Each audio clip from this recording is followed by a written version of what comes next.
নমস্কার বন্ধুরা, শুভ দীপাবলির দিনটি তোমাদের সাথে শেয়ার করছি। চলো, তো প্রথমেই সন্ধ্যা হতেই আমরা বাজিগুলো সব ফাটিয়ে নিলাম। এই যে দেখো, মাও একটা চরকি ধরিয়ে দিল, আর এদিকে ছেলে দাঁড়িয়ে দাঁড়িয়ে দেখছে, কেননা ও একটাও ফাটাতে পারছে না, ভয়ে পালাচ্ছে। আর এই যে দেখো, অবশেষে তারাকাঠিটা একটু জ্বালালো। তারপরে আমরা সকলে মিলে রেডি হয়ে নিলাম, ফুনকোতলা মায়ের কাছে যাব।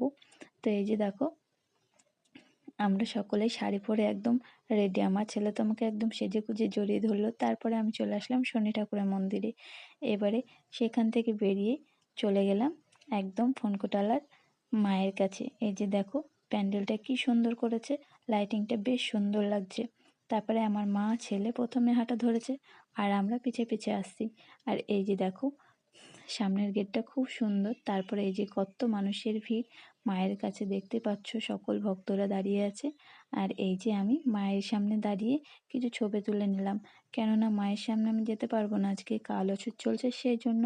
তো মায়ের কাছে যাওয়া একদমই চলবে না,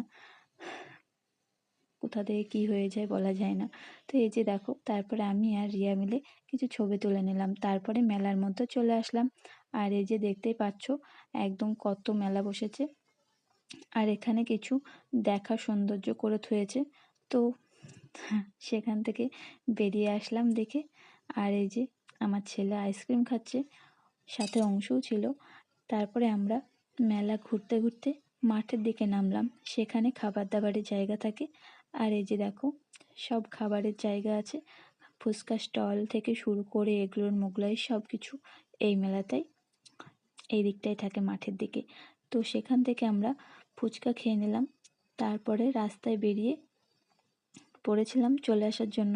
সেখান থেকে কাঠমল্লিকা ফুল পেয়ে গেলাম, আর নিয়ে বাড়িতেও চলে আসলাম। এসে এই যে দেখো